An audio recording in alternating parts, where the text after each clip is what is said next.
할렐루야. 반갑습니다. 우리 성도님들, 동성교회 이름의 의미를 알고 계십니까? 동성교회. 네. 동쪽에 거룩한, 네. 동쪽에 거룩한 교회. 이렇게 제가 들은 적이 있거든요. 속으로, 동쪽에 거룩한 교회라고 말할 수 있는 교회라면, 참 멋진 교회다. 그렇게 자기의 교회를 소개할 수 있다면 참 하나님이 얼마나 기뻐하실까. 오늘 이런 귀한 교회에서 설교자로 서서 말씀을 전할 수 있어서 참 영광스럽고 저에게도 참 감사한 자리입니다.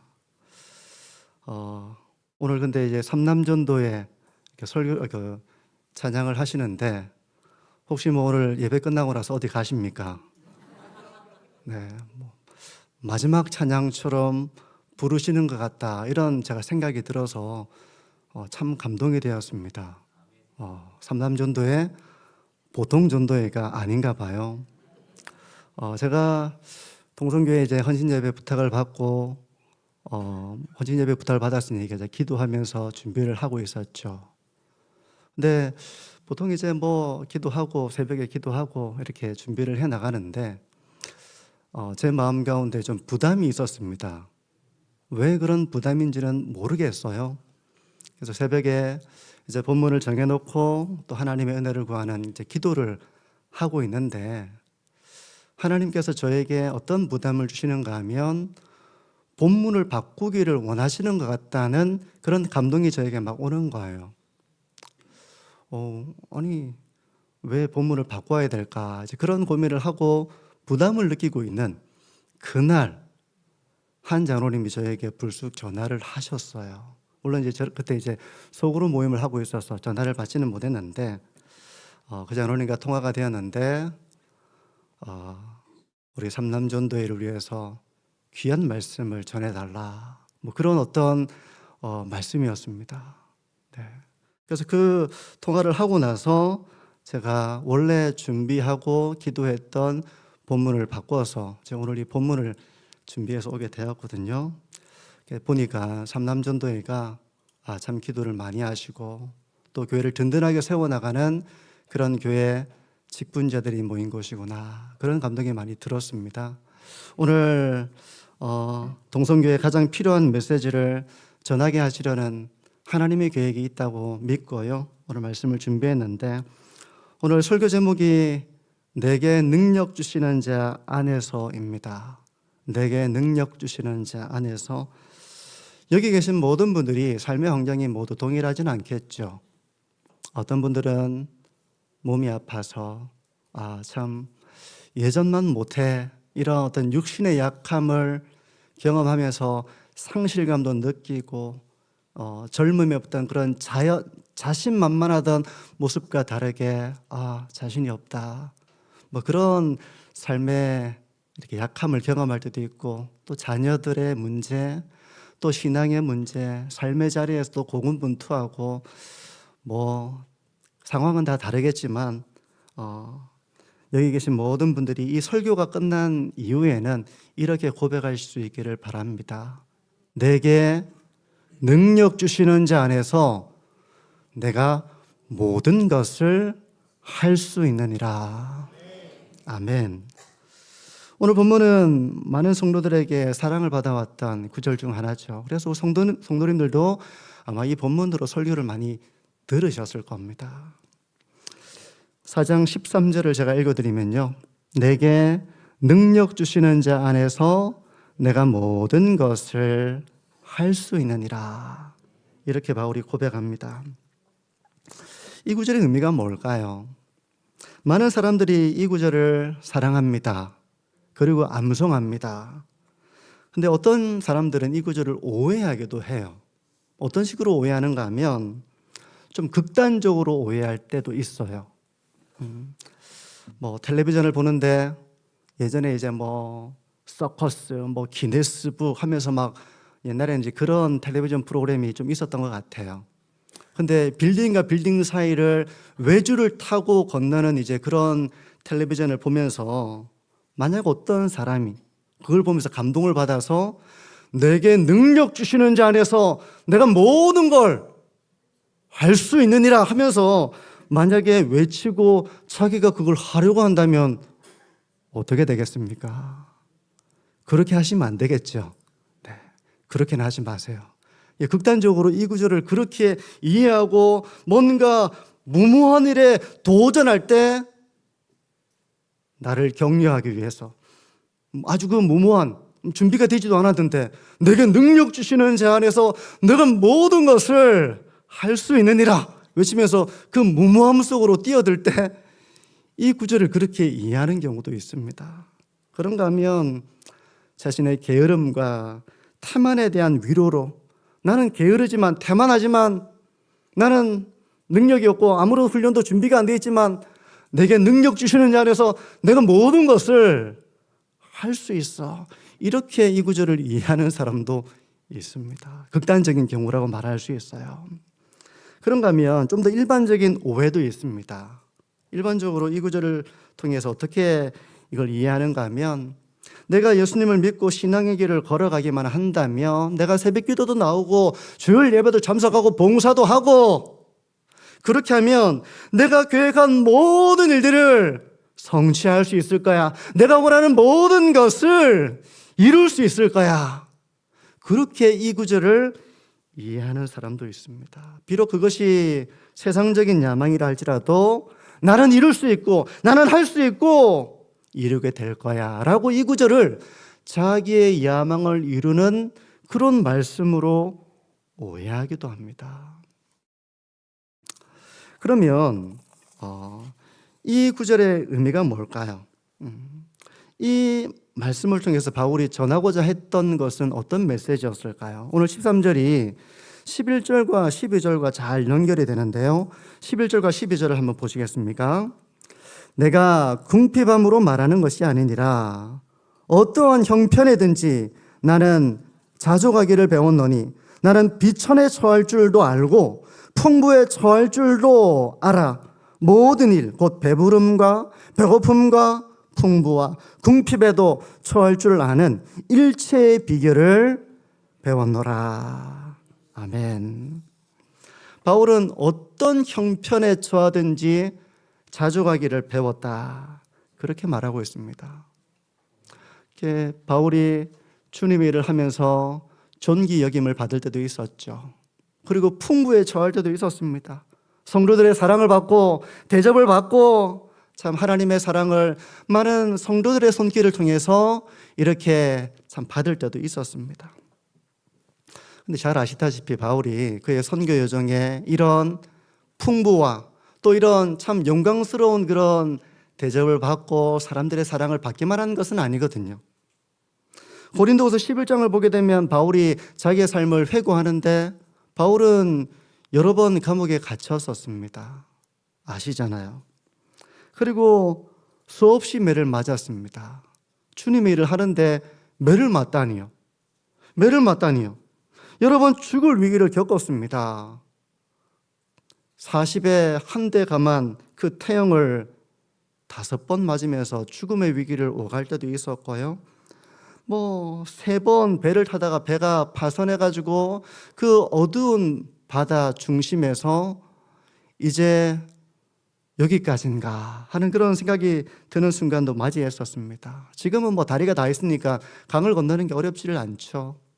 강을 건너는 위험, 강도를 만나는 그런 위기들, 그리고 동족 유대인의 미움과 또 이방인들의 혐오와 박해, 배고픔도 많이 있었고요. 잠도 못 자고요. 많은 어려움을 겪었습니다. 다 떨어진 옷을 입고 다닐 정도로 변변치 못한 그런 삶의 환경들을 겪으면서 바울이 주님의 일을 했던 것이죠. 그러므로 이런 맥락 속에서 이 13절의 의미를 보자면 바울이 그동안의 모든 삶을 회고해 보니 풍부에 처할 때도 있었고 비천에 처할 때도 있었고 모든 상황 속에서 내가 그 일들을 할 수 있었던 것은 내게 능력 주시는 자 안에서 내가 그 모든 것을 할 수 있었다. 이 고백인 것입니다. 지금까지의 삶을 돌이켜보면 내게 능력 주시는 자 안에서 그 풍부에도 궁핍에도 위기에도 그 모든 박해와 어려움에도 내가 그 모든 것을 이겨낼 수 있었던 것은 나의 능력이 아니라 내게 능력 주시는 자 안에서 내가 그 모든 것을 할 수 있었고, 앞으로도 내게 능력 주시는 자 안에서 내가 모든 것을 할 수 있다. 이 고백인 것입니다. 바울에게는 영광스러운 경험이 있었고 그런 풍부함을 경험할 때가 있었지만 그에게는 어려움과 위기들도 참 많이 있었습니다. 그러면 어떻게 그런 핍박과 미움과 잠을 못 자면 사실 사람이 참 너무 힘든 일이거든요. 잠을 못 잔다는 거. 자지 못하고 늘 이게 피곤에 찌들어 있는 그 모습. 저도 이제 사역을 하면서 그런 적이 있었습니다. 잠을 못 자서, 잘 시간이 없어서. 불면증이 아닙니다. 머리만 대면 바로 자는데 잘 시간이 없는 거예요. 그러니까 사람이 어떻게 됩니까? 넋이 나간 사람처럼 이렇게 되더라고요. 잠을 못 자니까. 충분한 잠을 자야 되는데 잠을 잘 시간이 없는 거예요. 여러분, 잠을 못 자고 밥을 못 먹는 건 어떻습니까? 한 끼만 안 먹어도 저는 아내한테 화를 거의 안 냅니다. 근데 제가 화를 냈던 적을 기억해 보면 밥을 안 차려줬어요. 화를 낸 적도 있어요, 제가. 한 끼를 안 먹는데, 근데 그런 게 아니잖아요. 먹지 못하고, 자지 못하고, 헐벗고, 근데 어떻게 그걸 이겨낼 수 있었을까? 도대체 어떻게 주님이 그에게 능력을 주셨기에 그 모든 걸 이겨낼 수 있었을까? 사실 우리가 주회를 하다 보면 지칠 때가 있습니다. 낙심이 되고요. 억울하고요. 화가 나고요. 그럴 때가 있어요. 주님 일을 하다 보면 힘이 나고 즐겁고 그런 은혜도 있지만 도저히 못하겠다 이제 그런 마음이 들 때도 있거든요. 어떻게 바울은 그 모든 상황 속에서 어떤 도대체 능력을 받았기에 그런 위기와 죽음의 고비와 자지 못함과 궁핍함과 미움과 증오와 이 모든 걸 어떻게 이겨낼 수 있었을까? 도대체 어떤 능력을 받았길래 그걸 이겨낼 수 있었을까? 여기서 우리는 그 비결을 생각해 보게 됩니다. 도대체 무엇이 그로 하여금 그 모든 걸 이겨낼 수 있게 해주었을까? 어떻게 그로 하여금 그런 죽음의 위기를 겪어도 또다시 오토기처럼 일어나가지고 또다시 배를 타고 강을 건너고 위협을 이겨내고 어떻게 그런 일을 할 수 있었을까? 도대체 그에게 어떻게 주님께서 능력을 주셨길래 그렇게 할 수 있었을까? 바울은 고도에 훈련된 특수부대 군인처럼 그동안 자기가 갈고 닦은 훈련된 모습으로 내가 할 수 있었다라고 말하고 있지 않습니다. 바울은 능력 주시는 분 안에서 그 모든 환경을 이겨낸 것입니다. 견뎌낸 것입니다. 그리고 불평하고 하나님 제가 주의를 하는데 왜 저에게 이런 일이 일어납니까? 전 못합니다. 사실 이렇게 말할 수 있잖아요. 근데 바울은 오히려 자족했습니다. 일체의 비결을 배웠다고 말하고 있어요. 모든 다양한 환경이 있죠. 좋은 환경도 있지만 괴로운 환경, 외로운 환경, 참 너무 힘든 환경, 그런 환경 속에서도 바울은 자족하며 내게 능력 주시는 자 안에서 내가 모든 것을 할 수 있었다. 그렇게 고백을 하는 겁니다. 그러면 능력 주시는 자 안에 거한다는 건 뭘까요? 능력 주시는 자 안에서라고 말하고 있잖아요. 능력 주시는 자 안에서. 요즘 우리 김정긴 목사님이 너무 바쁩니다. 너무 바빠서 만날 시간이 없어요. 네. 우리 김정긴 목사님을 평일에 만나시려면 어떻게 됩니까? 요즘 평일에 온데이 이렇게 불러주는 것이 많아가지고 잘 만날 수가 없는데 김정긴 목사님을 만나시려면 어떻게 됩니까? 평일에. 전화를 드리든지 약속을 하든지 어쨌든 그렇게 해서 목양실에 들어가야죠. 목양실 안으로 들어가야 됩니다. 목양실 안에 안 들어가고 어떻게 만날 수 있습니까? 안에 들어가야죠. 근데 능력 주시는 자 안에 거한다는 것은 그런 공간적인 장소로 들어간다는 의미는 아닙니다. 어떤 공간적인 장소로 들어가야 주님과의 만남을 가지는 그런 것이 아닙니다. 오히려 능력 주시는 자 안에 거한다는 것은 어떤 특정한 장소 안으로 들어가는 물리적인 공간을 말하는 것이 아니라 주님과의 인격적인 교제를 나눈다는 의미예요. 주님과 인격적인 교제를 나누는 사람은 그 안에서 능력을 공급받게 됩니다. 놀라운 능력이에요. 주님과 교제하다 보면 그 모든 능력을 받아서 사실 낙심이 되고 너무 좌절이 되고 이제는 못할 것 같아, 이런 마음이 들어도 주님을 만나고 능력 주시는 자 안에 거할 때 힘을 얻는 것입니다. 그런 주님과의 인격적인 교제 가운데서 바울은 능력 주시는 자 안에서 모든 것을 할 수 있었다, 그렇게 고백하고 있는 거죠. 우리 성도 여러분들, 주님과의 인격적인 교제를 누린다는 것이 어떤 것인지 아십니까? 주님과 인격적인 교제를 나눈다는 거. 우리 목사님하고 인격적인 교제를 나눈다면 같이 만나서 식사를 하거나 차를 마시거나 또 신방 예배를 통해서 만나서 삶의 이야기를 하거나 그렇게 인격적인 교제를 누리잖아요. 그러면 주님과 인격적인 교제를 누린다는 건 어떤 겁니까? 주님과 인격적인 교제를 누린다는 것, 두 가지로 좀 말씀을 드릴 수 있는데요. 첫 번째, 성도는 말씀 속에서 주님과 인격적인 교제를 누립니다. 말씀 속에서 신령한 그런 교제와 은혜를 누리게 되는 것입니다. 골로새서 3장 16절에는 그리스도의 말씀이 너희 속에 풍성히 거하여 라는 말씀이 있어요. 그리스도의 말씀이 너희 속에 풍성히 거하여, 그렇게 그리스도의 말씀이 풍성하게 거하게 될 때 주님과의 인격적인 교제를 누리게 됩니다. 예수님께서 직접 하신 말씀도 그리스도의 말씀이지만 사실 모든 성경은 그리스도에 대해서 말씀하고 있는 그리스도의 말씀이죠. 그러므로 성도는 하나님의 말씀을 통해서 그 말씀이 내면에 풍성하게 거하게 될 때 우리 예수님과의 인격적인 그 풍부한 신령한 교제를 맛보게 되는 것입니다. 저희 신앙 가운데서도 제가 말씀이 풍성하게 거한다는 것이 어떤 것인지 제가 정말 제 삶 가운데에서 체험했던 그런 순간들이 있는데요. 제가 대학교 4학년 때 신대원 입시를 준비할 때였습니다.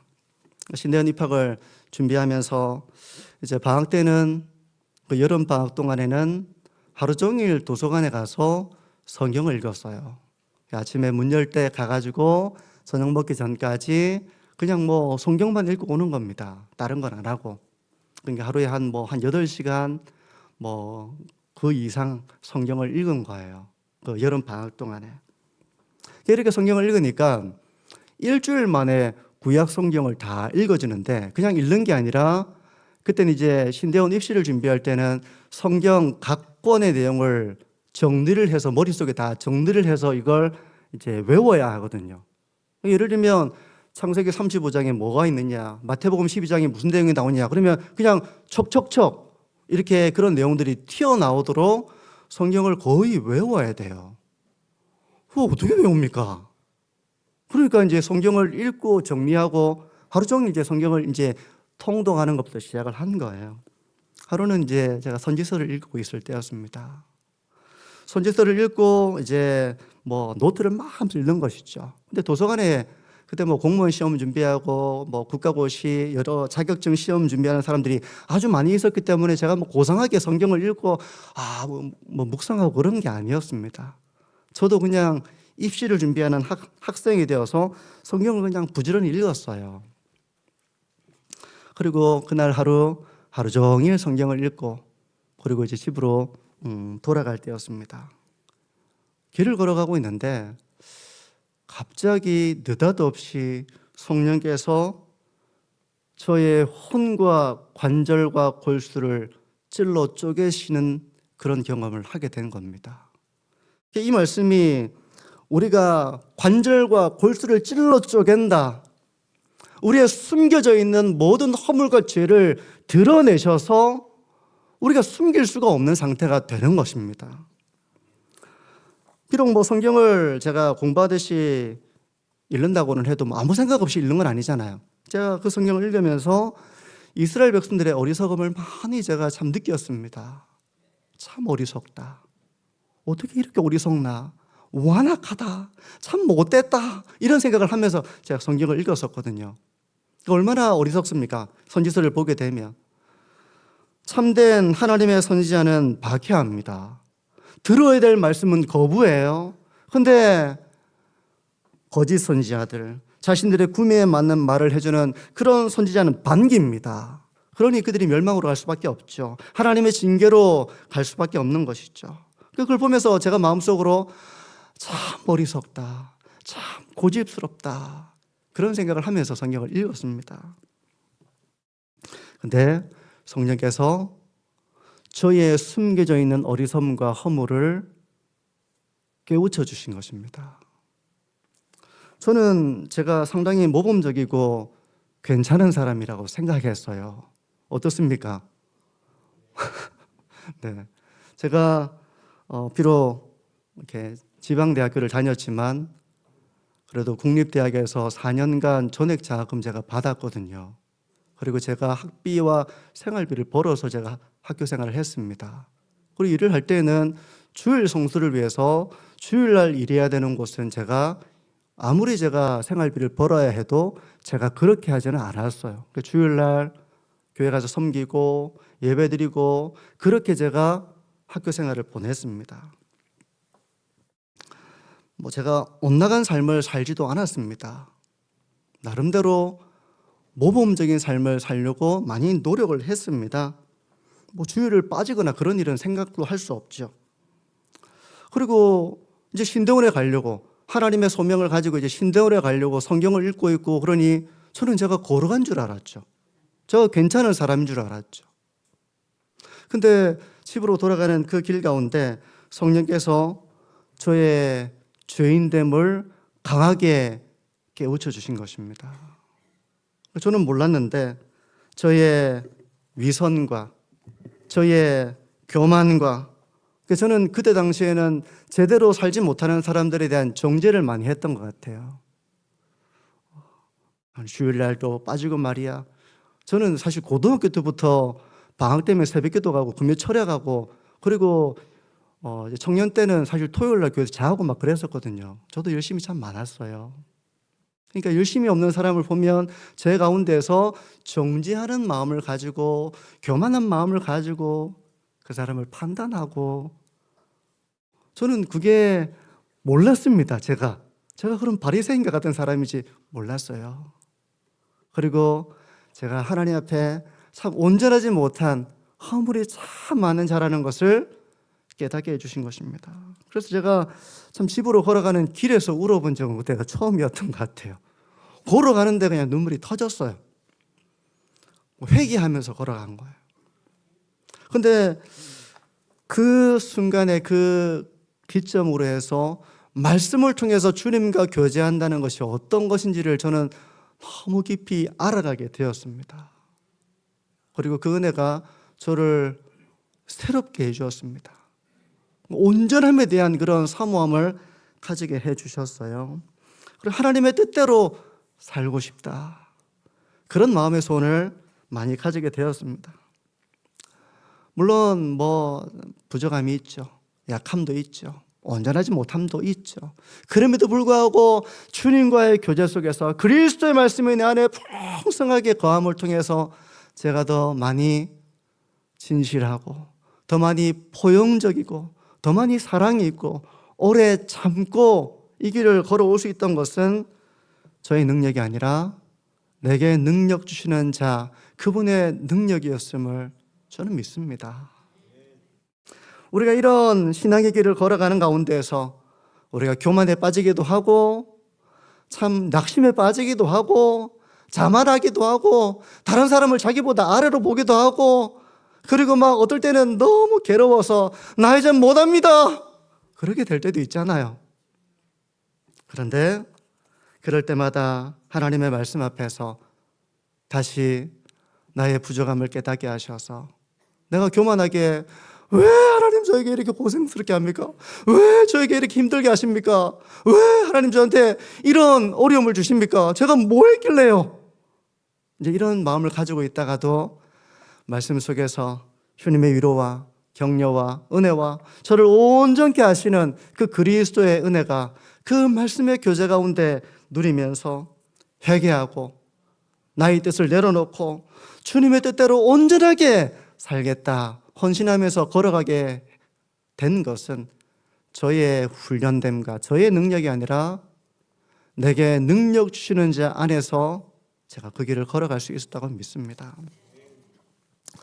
우리 삼남전도의 우리 회원 여러분 군데군데 이렇게 흩어져 계시던데요. 그리고 동성교회 모든 성도 여러분 말씀 속에서 그리스도의 말씀이 풍성함을 경험하는 우리 동성교회 되시기를 주님의 이름으로 축복합니다.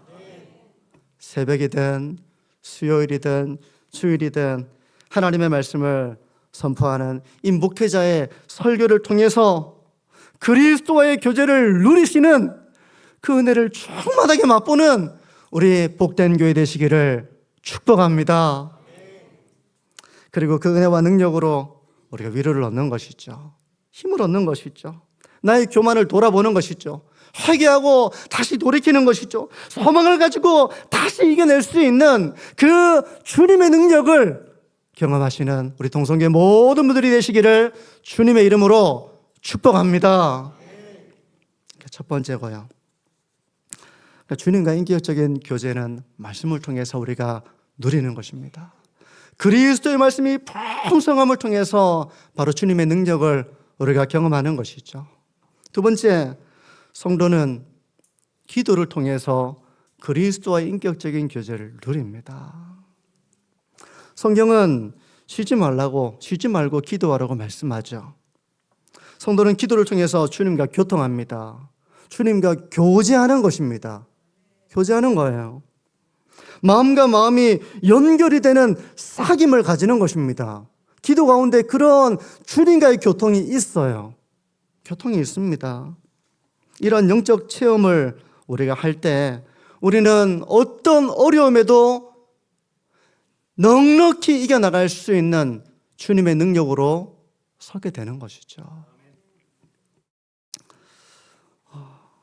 저도 이제 한 가지만 얘기하고 이제 설교를 좀 정리해 나가려고 하는데요.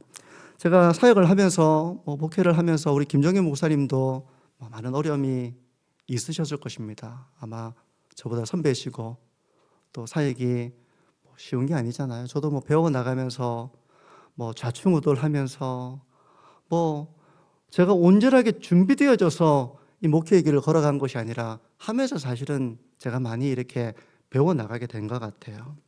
제가 청년의 사역을 할 때였는데 청년의 사역을 할 때 청년부 안에 끼리끼리 문화가 있었습니다. 끼리끼리 문화. 그리고 그 몇 명의 패거리가 되어서 청년의 분위기를 해치는 이제 그 상황이 된 거예요. 아무도 손을 못 씁니다. 제가 결국은 기도하면서 좀 이렇게 잘 다일러야 되겠다 그 생각을 한 거죠. 그래서 하루는 그 청년을 불렀습니다. 자, 형제인지 자매인지는 밝히지 않을게요. 그 청년을 불렀어요. 불러가지고 제가 이제 구중을 하려고 한 건 아니었고요. 야단을 치려고 한 건 아니었고요. 그냥 좋게 다이려고. 그래서 그 광안리 바다가 보이는 그 멋진 카페에서 그 청년을 만났습니다. 그리고 이제 그 핵심적인 이야기를 제가 아주 조심스럽게 이렇게 했어요. 근데 이제 그렇게 하면 어떻게 이제 반응을 해야 됩니까? 그때 제가 강도사였는데 목사 연습하기 전이었는데 네 강도사님 그렇게 하겠습니다. 이제 그렇게 하기를 저는 기대하고 이렇게 했는데 그 청년이 그렇게 하지 않는 것입니다. 그러면서 도리어 단서를 달고 이야기를 시작하는 거예요.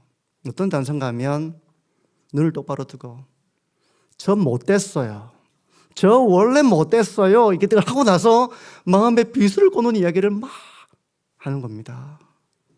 저를 훈계하고 거침없이 아픔이 되는 말들을 쏟아놓고 그 말을 제가 한참 들었습니다. 한참 듣고 말로써 되지는 않는구나. 제가 그걸 생각을 했어요. 그러면서 이제 그날 들은 말 때문에 제가 큰 모욕감도 느끼고 너무 억울하고 화가 나고 그런 겁니다. 그날 저녁 때 늦게 한 11시쯤 왔을 거예요, 집에 와서 씻고 빨리 잊어버려야죠. 그래서 이제 자려고 딱 이렇게 누웠는데 그럴 때 잠이 잘 옵니까? 그 말이 계속 생각이 나는 거예요. 그때 그 표정과 말과 그게 계속 생각이 나는 겁니다. 도저히 잠을 못 자겠는 거예요. 잠을 못 자겠는 거. 생각하면 생각할수록 막 가슴이 답답해가지고 막 이게 한숨이 막 이렇게 되는 지경이 된 거예요. 잠이 안 옵니다. 화가 너무 나는 거예요. 화를 뭐 누구한테 내겠습니까?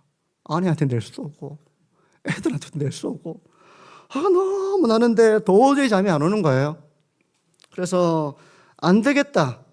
도저히 잠을 못 자겠다 싶어서 기도하러 제가 작은 방으로 갔습니다. 기도가 되겠습니까? 그럴 때 기도 안 됩니다. 기도가 안 돼요. 무릎을 꿇었습니다. 간절하게 기도한 거예요. 무릎을 꿇고 기도를 하면서 기도가 아니죠. 푸념이죠. 푸념. 내 마음의 괴로움을 하나님 앞에 그냥 쏟아냅니다. 말도 안 되는 이런 일을 제가 겪어가지고 참 이게 왜 이런 일을 겪어야 되고 저 너무 억울하고 힘들고 괴롭고 지금 제 마음이 말이 아닙니다. 이런 기도를 그냥 한참 하고 있는 거예요. 그냥 푸념을 그냥 내려놓고 있는 겁니다. 너무 화가 나는 거예요. 근데 한참 그렇게 기도했습니다. 계속 기도하는데 속이 시원해지지가 않고 너무 괴로웠습니다. 괴로웠어요. 근데 어느 순간 주님께서 저에게 이렇게 말씀하시는 것 같았습니다. 감동이죠. 너 그렇게 힘드니? 너 그렇게 힘들어. 그런데 그게 바로 너의 예전의 모습이었어 하는 그런 감동이 제 마음에 들리는 겁니다. 저는 예전에 제가 그랬다고 생각하지 않았거든요. 저는 고분고분하고 착하고 순정적이고 말 잘 듣고 경건하고 그런 사람이라고 생각했는데 너도 과거에는 꼭 저랬어. 그런 너를 위해서 내가 모욕을 받고 비방을 받고 십자가를 진 것처럼 네가 그 영혼을 품어주면 안 되겠니? 하는 그런 음성이 제 마음에 감동으로 들린 거죠. 제가 그 순간 어떤 말씀하셔도 저는 사실 감동받기 어려운 마음의 상태였습니다. 너무 거칠었고요. 너무 메말랐고요. 화가 머리끝까지 났고요. 그런데 그 말씀 앞에 제 마음이 무너졌습니다. 무너졌어요. 뜨거운 분노가 사그라들면서 회개가 터져 나왔습니다. 회개가 터져 나왔어요. 내가 주님의 일을 하겠다고 이것도 못하면서 도대체 무슨 일을 한다고 이것도 못하면서 그런 마음이 된 거죠. 주님, 제가 주님의 일을 하겠다고 거창한 뜻을 가지고 이렇게 사역에 뛰어들었는데 제가 이것도 못하는 자가 되어서 주님의 일을 감당하지 못하는 저를 불쌍히 여겨주옵소서. 그 기도를 하면서 한참을 제가 회개를 했습니다. 그러니까 이 녹두리가 나중에는 회개로 바뀐 거예요. 한참 그렇게 기도하고 마음이 주님의 평안이 임했습니다. 그리고 그날 밤을 보냈어요. 드디어 이제 주일이 되어서 그 청년을 만나는 순간이 되었습니다. 비록 제 얼굴에 침을 뱉지는 않았지만 제 마음에 너무나도 큰 아픔을 준 그 청년이었기 때문에 내가 그 청년을 어떻게 봐야 되나 그 고민이 되더라고요. 어떻게 봐야 되나 고민이 되었습니다. 내가 겪은 일을 생각하면 오면은 나도 모르게 그냥 이렇게 해서 딴 데로 그냥 가버리고 싶은 생각이 한켠에 있죠. 네. 근데 제가 그렇게 할 수 없었습니다. 내가 그것도 못 해가지고 무슨 주의를 한다고 막 그런 생각을 하면서 주님 제가 어떻게 할까요? 이제 그런 마음으로 그 청년을 기다리고 있었습니다. 계단을 걸어서 올라오는 그 청년을 보게 되었어요. 근데 저도 모르게 제가 환하게 웃으면서 그 청년을 바라보며 그 청년의 이름을 부드럽게 불러준 겁니다. 어떻게 그렇게 할 수 있었을까? 제 능력이었을까? 제 능력이 아니죠. 제 능력이면 못 본 채 하거나 째려보거나 그렇게 했을 텐데 주님의 능력으로 제가 용서하고 품어낼 수 있었던 겁니다. 그날 이후로 그 청년이 더 이상 저에게 이렇게 맞서지 않았습니다. 저는 아무것도 안 했어요. 웃으면서 부드럽게 이름을 불러줬는데 순종적인 청년으로 변해가는 모습을 보면서 저는 하나님께 감사했습니다. 돌이켜보면 주님의 은혜와 사랑이 아니면 제 능력으로 할 수 없는 일이에요. 우리가 주님의 일을 하다 보면 내 능력으로 못합니다. 내 능력으로 못해요. 내가 여기 구역인지 목장인지 이름이 뭔지는 모르겠지만 또 교사도 하고 우리 능력으로 얼마나 하겠습니까? 못합니다. 우리는 기분 나쁘면 내려놓고 그냥 포기하고 다시나 알아봐라. 그렇게 되기 쉬운 게 우리의 수준입니다. 사실은 우리 수준이 그래요. 아닌가요? 저는 그래요. 내게 능력 주시는 주님의 은혜가 아니면 저는 수도 없이 넘어지고 사랑으로 품지 못하고 미움이라는 걸림돌 때문에 사역을 제대로 못했을 것 같아요. 근데 그날 밤 주님이 기도 가운데 저를 깊이 만나 주셨습니다. 제 영혼을 치유해 주셨습니다. 바울이 이 모든 동족의 그런 증오와 이방인들의 박해와 그걸 하면서 어떻게 그들에게 복음을 전할 수 있었습니까? 치유되지 않으면 그건 못해요. 주님의 치유와 회복이 있었기 때문에 다시 그 일을 할 수 있는 내게 능력 주시는 자 안에서 그 길을 걸어갈 수 있었다는 것이죠. 우리 동성교회 성도 여러분, 또 삼남전도의 우리 성도 여러분, 요즘 기도 생활 어떻습니까? 기도 생활 잘 하고 계세요? 네. 쉬지 말고 기도하라는 말씀처럼 이게 기도가 영혼의 호흡이잖아요. 영혼의 호흡인 것처럼 주님과의 인격적인 교제를 경험하시는 우리 3년도의 모든 회원들 되시기를 축복합니다. 힘들면 낙심하고 넋두리하고 포기하고 삐지고 그러지 마시고 주님 앞에 무릎을 꿇고 주님 저를 도와주세요. 그렇게 기도하면 주님께서 만나주시고 그 기도 가운데 우리의 영혼을 치유해 주시고 우리에게 회복을 주시고 능력을 주셔서 주님의 일을 감당할 수 있게 해주시는 그 놀라운 신비가 기도 가운데 있는 줄 믿습니다. 동성교회 성도 여러분, 그리고 삼남전도의 우리 모든 성도 여러분, 우리 동성교회가 기도 가운데서 이런 주님과의 인격적인 교제를 맛보는 그런 은혜의 교회 되시기를 주님의 이름으로 축복합니다. 이제 말씀을 정리하는데요, 우리가 때로 능력을 잃어버릴 때가 있습니다. 나에게 아무 능력이 없어서 참 내가 아무짝에도 소용없다, 이렇게 되게 낙심이 될 때가 있습니다. 열매도 없고 내가 해보려고 하는데 잘 되지도 않고 낙심이 될 때가 있어요. 그리고 만족이 안 될 때도 있습니다. 왜 다른 사람들은 잘 되는데 나 왜 이렇게 힘들지 하면서 자기의 삶이 너무 보잘것없고 삶에 대한 비관적인 그런 생각이 들 때도 있습니다. 그럴 때 있어요.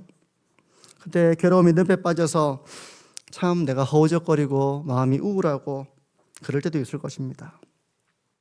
그런데 그리스도인의 만족이라는 것이 환경이 갖춰져야만 우리가 만족할 수 있는 건 아닙니다. 풍부해야만 자족할 수 있고 궁핍하고 어려우면 참 괴롭고 그런 것은 아닙니다. 문제와 갈등이 없어야만 기뻐할 수 있는 것도 아닙니다. 바울은 고백합니다. 내게 어떠한 형편이든지 내가 어떤 환경에 있든지 내게 능력 주시는 자 안에서 내가 모든 것을 할 수 있느니라. 이 고백처럼 우리 주 안에서 사랑하는 동성교회 성도 여러분, 그리고 우리 제3남전도의 성도 여러분, 삶에 여러 가지 문제가 있겠죠. 때로는 어려움을 만날 때도 있겠죠. 그럼에도 불구하고 능력 주시는 자 안에서 힘을 얻고 만족하고 기뻐하고 새 힘을 얻어서 모든 것을 견디고 이겨내시는 그런 신앙의 길을 걸어가시는 우리 동성교회 되시기를 주님의 이름으로 축복합니다. 우리 기도합니다.